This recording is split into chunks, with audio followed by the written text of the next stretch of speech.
Praise దలాలండి. అందరికీ వందనాలు ప్రభు పేరిట. అందరూ బాగున్నారా? మనం ఈరోజు మత్తయి సువార్త 5వ అధ్యాయము 11వ వచనం ధ్యానించుకున్నాము. నా నిమిత్తం జనులు మిమ్మల్ని హింసించి నిందించి మీ మీద అబద్ధముగా చెడ్డ మాటలలో పలికినప్పుడు మీరు ధన్యులు. ఏమంటున్నారంటే ఇక్కడ నా నిమిత్తము మిమ్మల్ని ప్రజలు హింసించి నిందించినప్పుడు మరి మీరు ధన్యులని చెప్పబడి ఉంది. మరి ఈ వాక్యాన్ని మనం ధ్యానించుకున్నప్పుడైతే చూసినట్టు బైబిల్ గ్రంథంలో ప్రభు నిమిత్తము మరి నిందించబడి హింసించబడి మరి ఉన్నప్పుడు అది పరలోకంలో మనకి అధికంగా మనము పొందుకుంటాము. అట్లనే కాకుండా మరి శద్రకు మేషకు అభిజ్ఞలు ముగ్గురు ప్రభు యొక్క భక్తులు వాళ్ళు అన్యాయంగా వాళ్ళు నిందించబడి ఏమవుతుందంటే నిందించబడి హింసించబడి వాళ్ళు చేయని తప్పుకి వాళ్ళు ఏంటంటే బొమ్మని మొక్కమని ఒక శాసనం వచ్చినప్పుడు మొక్కకపోవడం వల్ల ఏమవుతుందంటే వాళ్ళు అగ్నిగుండంలో పడడానికి వాళ్ళకి శాసనం అనేది వస్తుంది. వచ్చినప్పుడు వాళ్ళ నీతి నిమిత్తము దేవుడి కోసము దేవుడిని మేము ప్రభు బిడ్డలమని ప్రభుని నమ్ముకున్నామని దేవుడి కోసం వాళ్ళు రోషం కలిగి బ్రతికినప్పుడు నీతిగా బ్రతికినప్పుడు వాళ్ళకి వ్యతిరేకంగా వాళ్ళ శాసనం వచ్చినప్పుడు వాళ్ళు ఏమీ భయపడకుండా దేవుడు మమ్మల్ని తప్పకుండా ఈ అగ్నిగుండం నుంచి కాపాడుతాడు, కాపాడకపోయినా పర్వాలేదు ధైర్యం కలిగి వాళ్ళ భక్తి జీవితంలో ఉన్నప్పుడు మరి నెబుకద్నెజరుకి కోపం వస్తుంది. కోపం వచ్చి మరి అతను ఏం చేస్తాడంటే వాళ్ళ బలవంతుల్ని పిలిచి విసిరివేయడం జరుగుతుంది.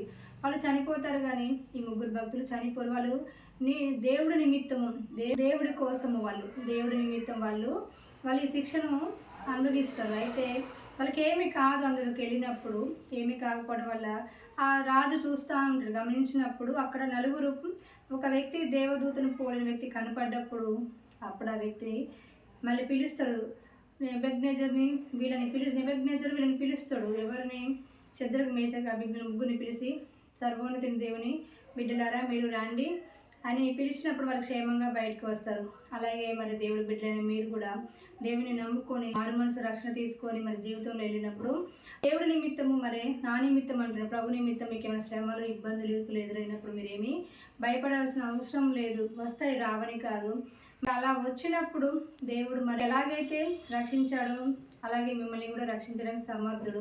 మరి అగ్నిగుండంలో పడివేసే శ్రమ వస్తుందా అని చెప్పడం ఉద్దేశం కాదు. మీ శ్రమల గుండా వెళ్ళినప్పుడు అగ్ని లాంటి శ్రమలు మరి అలాంటి శ్రమల గుండా మీరు వెళ్ళినప్పుడు ఏమవుతుందంటే మీరు ఒక్కరిగానే దేవుళ్ళు మరి ముందుకు సాగుతుండే రెండో వ్యక్తిగా దేవుడు ప్రత్యక్షము కదలడం మీరు చూస్తారు. కుటుంబంగా మీరు వెళ్ళినప్పుడు ముగ్గురు నలుగురు కుటుంబంగా వెళ్ళినప్పుడు నాలుగో వ్యక్తి ఐదో వ్యక్తిగా ప్రభు ప్రత్యక్షం అవుతారు. ఆ ప్రభు యొక్క కదలికలు మీరు చూస్తారు.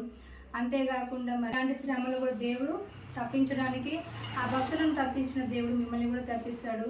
ప్రభు మార్గంలో దేవుని నిమిత్తం వెళ్ళినప్పుడు ఏమవుతుందంటే మరణం అనేది ఒకవేళ హింసిస్తున్నప్పుడు ఒకవేళ మేము ఏమైనా చనిపోతామేమో, ఈ మరణము వేదనలో ఈ శ్రమలలో మేము చనిపోతాము, మా కుటుంబం ఏమైనా చనిపోతుందో భయపడాల్సిన అవసరం లేదు దేవుడి బిడ్డలారా. ఎందుకంటే అలాంటి భక్తులు అలాంటి శ్రమ గుండా వెళ్ళొచ్చినప్పుడు కూడా అసలు వాళ్ళు చివరిగా ప్రాణాపాయ స్థితికి వెళ్ళిపోయారు, ఇక చనిపోయారు అనుకోవడమే, కానీ వేరే స్థితి లేదు. కానీ దేవుడు ఆ స్థితి నుంచి లేవనెత్తాడు. అలాంటిది మరి ఈరోజు నువ్వు కుటుంబం కానీ నువ్వు కానీ శ్రమల గుండా దేవుడి నిమిత్తము మరణపాశములు మిమ్మల్ని ఇబ్బంది పెట్టే వాళ్ళు ఏమన్నా పరిస్థితులు ఉన్నప్పటికీ కూడా మరి దేవుడు మిమ్మల్ని కాపాడడానికి సమర్థుడని, అది దేవుడి నిమిత్తం మనం శ్రమ పడినప్పుడు అది అధికమైన మేలునిస్తుందని, అలా హింసించినప్పుడు మీరు ఆనందించండి, మరి సంతోషించండి, మీ ఫలం అధికమవుతుందని దేవుడు చెప్పడం జరుగుతుంది.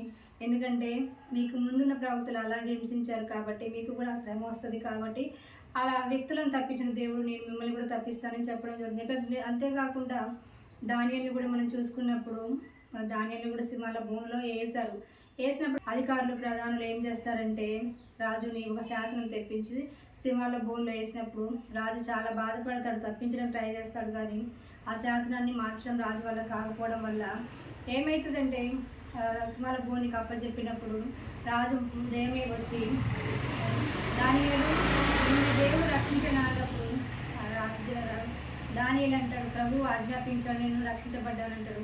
అలా దానియేలు కూడా దేవుని నిమిత్తం శ్రమకు మరి ప్రార్థన చేసుకోవడానికి ముమ్మారు ప్రార్థన చేసుకోవడానికి శాసనం చేయకుండా ఒక శాసనం వచ్చినా కూడా ముమ్మారు ప్రార్థన చేసుకున్నారు. ఒకవేళ మీరు దేవుడు బిడ్డలు ఎదుగుతున్నప్పుడు కొత్తగా మారుమనసు రక్షణకు వచ్చిన ప్రార్థన చేసుకోవడానికి ఏమైనా ఆటంకాలు ఉన్నా మీరు భయపడాల్సిన అవసరం లేదు. మీరు ప్రార్థన ధైర్యంగా చేసుకోవచ్చు. ఎందుకంటే దానియేలును కాపాడిన దేవుడు మిమ్మల్ని కూడా కాపాడడానికి సమర్థుడు.